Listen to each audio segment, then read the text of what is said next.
প্রিয় দর্শক, স্বাগত আজ দুপুরে। আপনাদের সঙ্গে আছি আমি নুসরাত সাওম। সবার প্রতি শুভকামনা জানিয়ে শুরু করছি আজ দুপুরের আজকের আয়োজন। আজ থাকছে সংস্কৃতি, এনটিভি অনুষ্ঠান সূচি ও দুপুরের অতিথি। প্রথমে থাকছে সংস্কৃতি। ধানমন্ডির গ্যালারি চিত্রকে অনুষ্ঠিত হচ্ছে বিশিষ্ট চিত্রশিল্পী সঞ্জীব দাস অপুর তৃতীয় একক চিত্রকলা প্রদর্শনী স্টোরি টেলার। প্রদর্শনীতে শিল্পীর অর্ধ শতাধিক চিত্রকর্ম স্থান পেয়েছে। প্রদর্শনী চলবে 6 মার্চ পর্যন্ত। লালমাটিয়ার কলা কেন্দ্রে অনুষ্ঠিত হচ্ছে কবির আহমেদ মাসুম চিশতির একক শিল্পকর্ম প্রদর্শনী মেঘনাদ বধ। প্রতিদিন বিকেল 4টা থেকে রাত 8টা এই সময় প্রদর্শনী চলবে 4 মার্চ পর্যন্ত। উত্তরার গ্যালারি কায়ায় অনুষ্ঠিত হচ্ছে সমসাময়িক 33 জন শিল্পীর দলীয় চিত্রকলা প্রদর্শনী অ্যাফোর্ডেবল স্প্রিং। প্রতিদিন বিকেল 4টা থেকে রাত 8টা এই সময় প্রদর্শনী খোলা থাকছে 9 মার্চ পর্যন্ত। এবার এনটিভি অনুষ্ঠান সূচি। এবার জানিয়ে দিচ্ছি এনটিভির আজ রাতের বিশেষ বিশেষ অনুষ্ঠানগুলির সময়সূচি। সন্ধ্যা 6:35 সরাসরি সম্প্রচার হবে সাইফুল্লাহ সাইফের প্রযোজনায় ইসলামী অনুষ্ঠান আপনার জিজ্ঞাসা। তোমার দুনিয়াতে আমি যেদিকে তাকাই, অথই নিয়ামতে ডুবে আছি সবাই। পাক পাখালির গানে শুনি তসবিহ কলরব, তসবিহ কলরব, আল্লাহ আমার রব, এই রবই আমার সব। রাত 8:20 থাকছে ধারাবাহিক নাটক ঘরের শত্রু বিভীষণ। থাক, তোমার শুনতে হবে না। আমার না খুব ডিপ্রেস লাগছে জানো। আরে কি চালাকি করেছে সেটা তো বলবেন, কারণ মিলি আপা তো এরকম চালাকি করার মতো মেয়েই না। না, সে তার স্বপ্নের কথা বলেছে। সে যে হসপিটালে বসে, সে হসপিটালটার মালিক হতে চায়, কিন্তু সে যে প্রস্তাব দিয়েছে তা আমার পক্ষে করা সম্ভব না। কেন? দেখো, আমার চাকরি জীবনে আমি কখনো আপোষ করিনি, আমি কখনো আমার চাকরির পাওয়ার খাটিয়ে কোনো কিছু করিনি। সো আমার পক্ষে এটা তো করা সম্ভব না, আমি 2 নাম্বারই করতে পারবো না। তো এটা আপনি তাকে বুঝিয়ে বলেন। সে কি শিশু নাকি যে বুঝিয়ে বললে শুনবে? নেওয়াজের যখন আমি ট্রিটমেন্ট করি তখন ওর মধ্যে অসম্ভব ভালো একটা মানুষ দেখেছি, আর ওই ভালো মানুষটাকে না আমার কেন যেন মনে হয় যে ওই ভালো মানুষটাকে যেভাবেই হোক ভালো রাখতে হবে। হ্যাঁ, তাই করেছি রে বোন, অন্য কিছু না। রাত 9টায় থাকছে অনুষ্ঠান স্যান্ডালিনা গ্ল্যামার ওয়ার্ল্ড।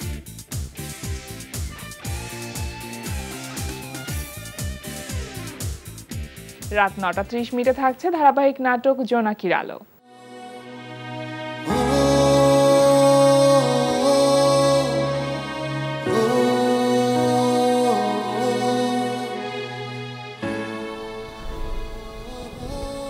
মা, বাবা, আমি এই কয়দিন আপনাদের সাথে অনেক অন্যায় করেছি। আমি জানি না আপনারা আমাকে মাফ করবেন কিনা, কিন্তু প্লিজ আমাকে ক্ষমা করে দেন। আমি খুবই সরি। না না, চিচি কথা বলে না, তুমি কাঁদছো কেন? আমরা কিচ্ছু মনে রাখিনি, কিচ্ছু মনে রাখিনি মা। মনে রাখলে তো আমরা আসতাম না। রাত 11:30 সম্প্রচার হবে টক শো এই সময়।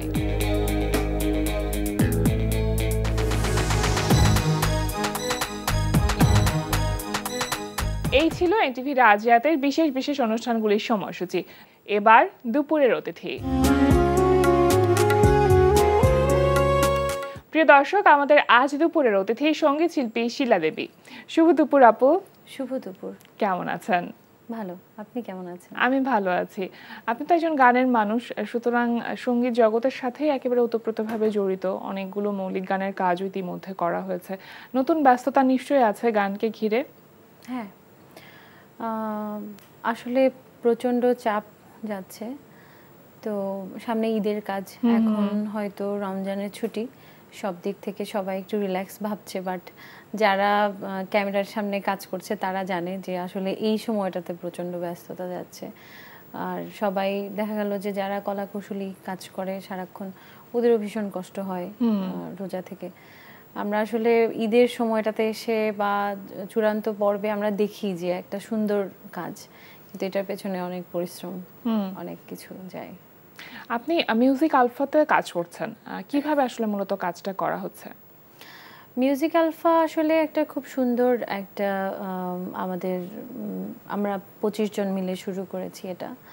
তো এটা একটা চমৎকার প্ল্যাটফর্ম। এইটাতে যারা গান করছে তারাই হয়তো কেউ কম্পোজিশন করছে, কেউ গান লিখছে, এখানে গীতিকার আছেন, সুরকার আছেন, কম্পোজার।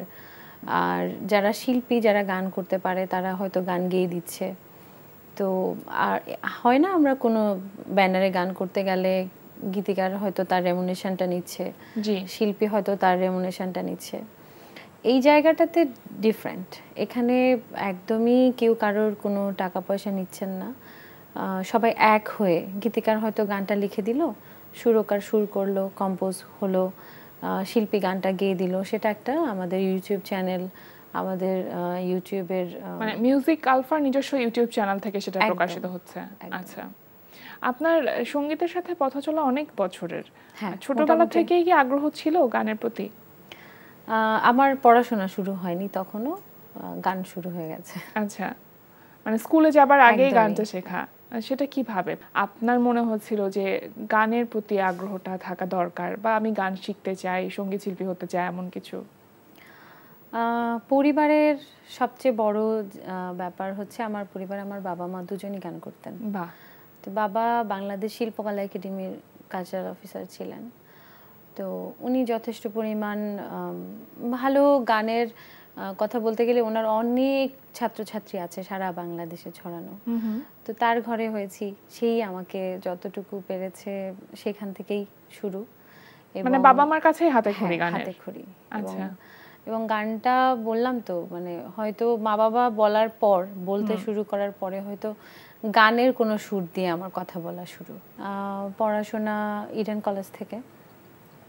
আর সবচেয়ে বড় কথা হচ্ছে গ্রামের সময়টাতে আমি বেশি মজা পেয়েছি। সেই সময়টা আমি তখন হয়তো একটু অন্য ব্যস্ততা ছিল, কবে ভার্সিটিতে উঠবো, কবে কলেজে যাব, মানে এই যে একটা ব্যস্ততা ছিল। শৈশবে মনে হয় আমাদের প্রত্যেকেরই এই জিনিসটা থাকে যে আমরা কবে বড় হব, এই বড় হবার অপেক্ষা থাকে। হ্যাঁ হ্যাঁ, এটা একদমই ছিল। তো তারপরে যত দিন পার করছি তত মনে হচ্ছিল যেন না, আগের দিনগুলাই ভালো ছিল। এবং গানের ব্যাপারগুলো আমার ফ্রেন্ডরা খুব মজা করতো। আমি যখন স্টেজে উঠতাম তারা খুব প্রাউড ফিল করতো। এই ব্যাপারগুলো এখনো হয়তো আমার ফ্রেন্ডরা প্রাউড ফিল করে, বাট আগের ব্যাপারটা ছিল ডিফারেন্ট। স্কুলে হয়তো একটা প্রোগ্রাম হলো, কেউ আর গান গাইতে পারে না, আমি একা। তো আমার একটা লিডিং পার্ট থাকতো, যে আমাকে একটু আলাদা করে দেখানো যেত।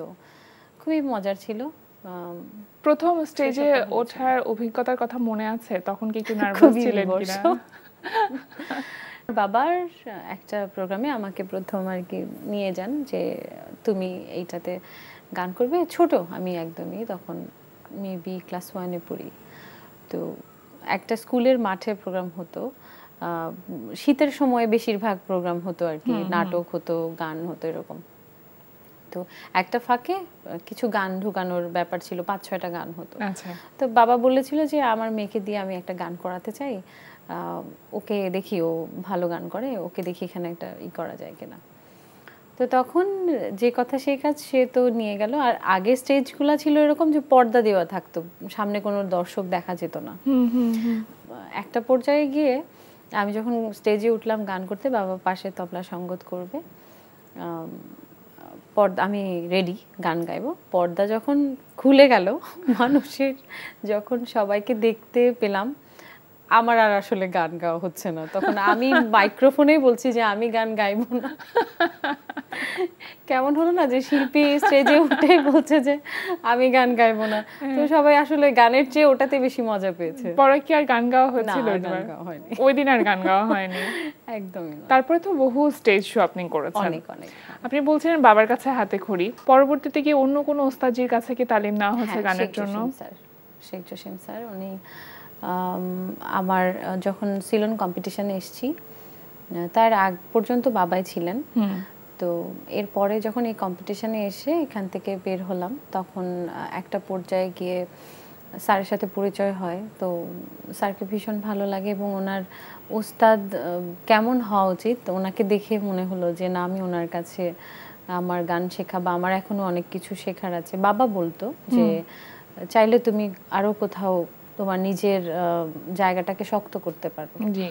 তো তখন ওই ওনার কাছে আর কি নতুন করে স্যারের কাছে তালিম নিতে যাওয়া। খুবই ভালো একটা মানুষ এবং বাবার পরে যদি কাউকে আমি গানের ব্যাপারে খুব বিশ্বাস করতে পারি তাহলে উনি একটা অন্যরকম মানুষ, মানে গুরু বলে মেনে থাকেন। একদম। যখন অংশগ্রহণ করেন কোন মন মানসিকতার জায়গা থেকে আসলে এখানে আসা? এটা অ্যাকচুয়ালি গৃহিণীদের নিয়ে একটা প্রোগ্রাম। তো রিয়েলিটি শো আসলে এর আগে অনেক করেছি। আমাদের এই সিলন সুপার সিঙ্গারটা কিন্তু আমাদের এনটিভিতেই প্রচার হয়েছিল এবং এর আগে ক্লোজ আপ অনে আমার 2012-তে আমি টপ 12 পর্যন্ত এসেছিলাম। প্রচণ্ড জ্বর হয়, যার কারণে আমি আসলে বেশি দূর যেতে পারিনি। তো তারপরে গিয়ে যখন লাস্ট মোমেন্টে এসে রিয়েলিটি শোর যে ব্যাপারটা ছিল 19-এ, তখন সব কিছু অলরেডি বন্ধই করে দিচ্ছিলাম। টুকটাক প্রোগ্রাম হয়তো হচ্ছিল, বাট মনে হচ্ছিল যে আমার যেই যোগ্যতাটা রয়েছে সেটাকে আমি কেন আরেকটু চেষ্টা করে একটা জায়গায় গিয়ে সেটাকে আরেকটু চেষ্টা করে কেন প্রসারিত করছি। তো পরিবার থেকে আসলে এটার তাগিদটা ছিল, সবাই মিলে খুবই ফোর্স করলো যে না, তোমাকে করতে হবে, আরেকটা বার তোমাকে প্রমাণ করার জন্য সুযোগ পাবে, মানে নিজের মেধাটাকে আসলে প্রমাণ করবার আরো একটি সুযোগ, যার কারণে কম্পিটিশনটাতে আসা। এবং খুব ভালো একটা কম্পিটিশন হয়েছে এবং এই প্রথম আসলে গৃহিণীদের নিয়ে গানের শো, এরকম রিয়েলিটি শো হয়েছে। সেটা পুরাটার জার্নি ছিল অসাধারণ। যারা কম্পিটিশনে ছিল খুবই গুণী গুণী শিল্পী ছিল। কোভিডটা চলে আসার কারণে অনেকে হয়তো বা গান থেকে একটু দূরে সরে গেছে, বাট সবাই খুবই ভালো গান করতেন। আমি আসলে ভাবতাম যে গৃহিণী হয়েও, মানে বিয়ে হয়ে সংসার হয়েও এত প্রতিভা নিয়ে বসেছিল, মানে শুধু অবাক হতাম আর কি। তো এই আর কি, তখন থেকে আর কি ওইখানে কম্পিটিশনটাতে আপনারও মনে হয় এটা বিরতি থেকে আবার ফিরে আসা একটা সুযোগ ছিল মনে হয় সিলন সুপার সিঙ্গার। চমৎকার। আরো গল্প শুনবো, তবে তার আগে একটি গান শুনতে চাইবো। আজকে যেহেতু মিউজিক আলফা নিয়ে কথা এসছে, মিউজিক আলফাতে আমার প্রথম মৌলিক গান যেটা, সেটাই একটু করার চেষ্টা করব। আর গানটা লিখেছে হচ্ছে এনাই বুলবুল, সুর কম্পোজিশন সাব্বির জামান, আচ্ছা, গেয়েছি আমি। এবং গানটার খুবই চমৎকার একটা বিষয় হচ্ছে যখন গানটা করতে যাই তখন এই গানটাই অনেকের পছন্দ হয়ে যায় আর কি।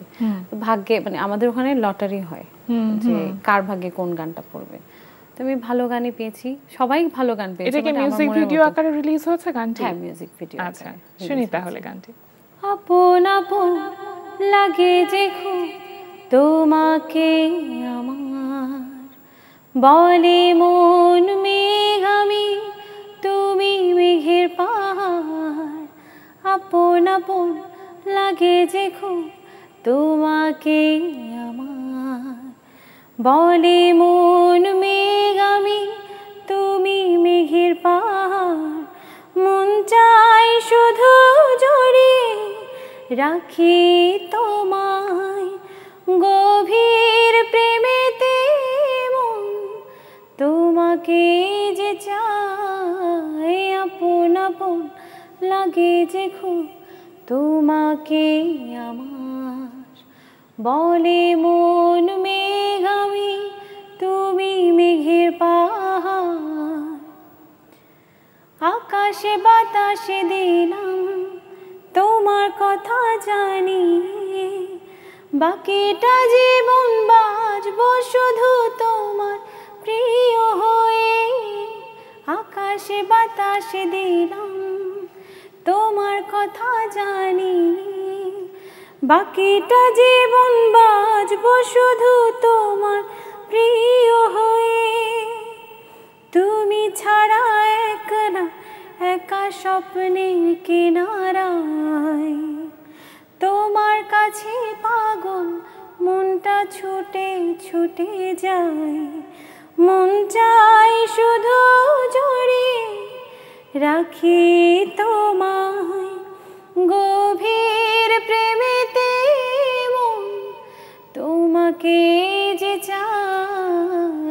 আপন আপন লাগে যে খুব তোমাকে আমার। বলে মন মেঘ আমি, তুমি মেঘের পাহাড়।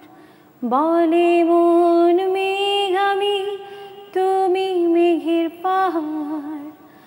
বলে মন মেঘ আমি, তুমি মেঘের পাহাড়।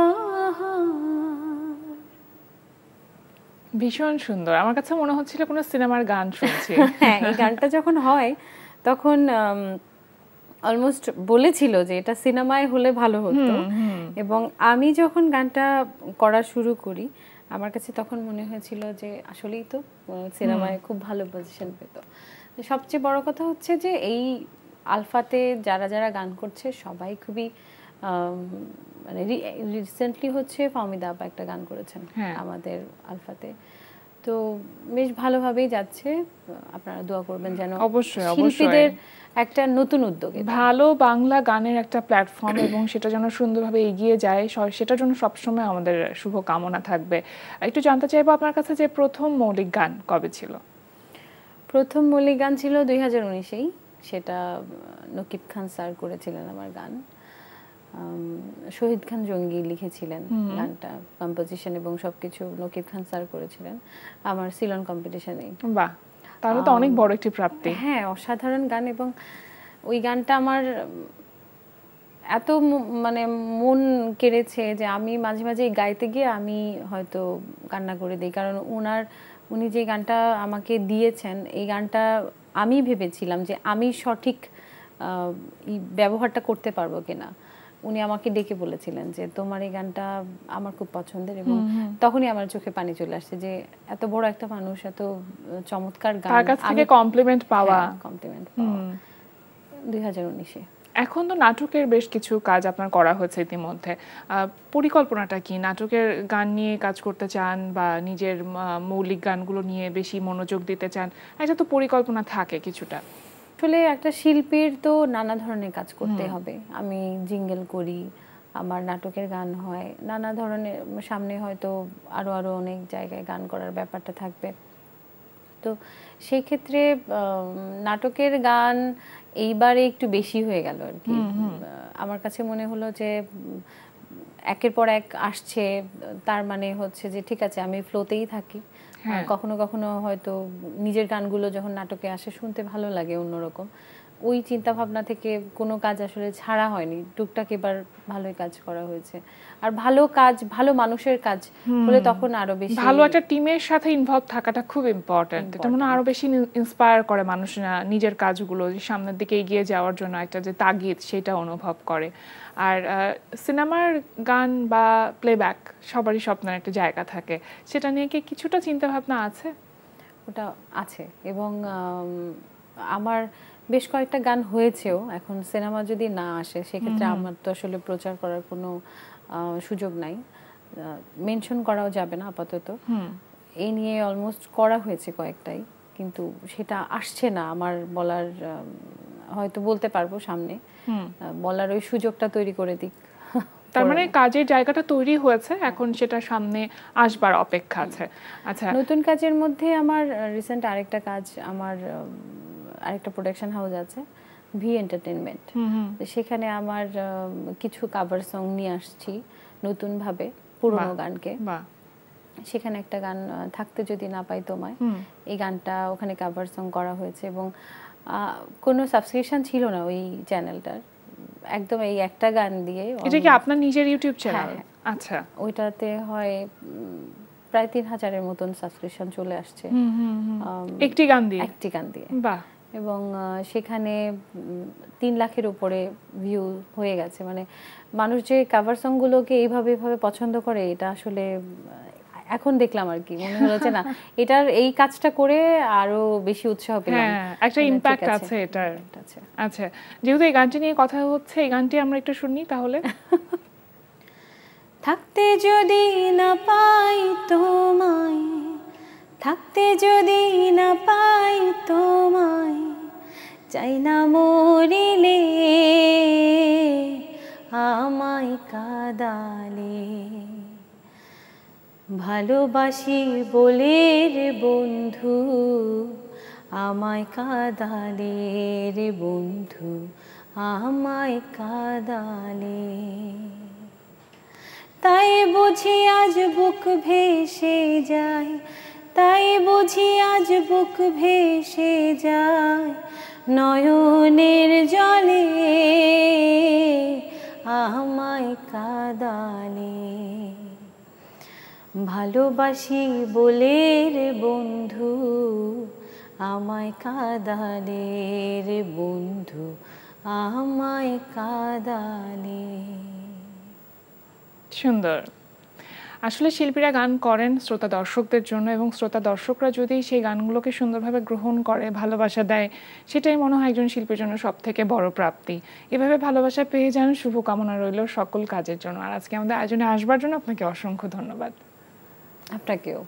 প্রিয় দর্শক, আমরা চলে এসেছি অনুষ্ঠানের শেষ প্রান্তে। অনুষ্ঠান সম্পর্কে আপনার মতামত জানাতে মেইল করুন আজ দুপুরে @ntvbd.com-এ। বিশ্বের যে কোনো প্রান্ত থেকে যে কোনো সময় আজ দুপুরে দেখতে ভিজিট করুন আমাদের পূর্ণাঙ্গ ওয়েব পোর্টাল www.ntvbd.com। এছাড়া এনটিভি সব জনপ্রিয় অনুষ্ঠান ও খবরের আপডেট পেতে ভিজিট করুন আমাদের ইউটিউব চ্যানেল ও ভেরিফাইড ফেসবুক পেজে। সবার মঙ্গল কামনায় আজকের মতো এখানে শেষ করছি। শুভ দুপুর।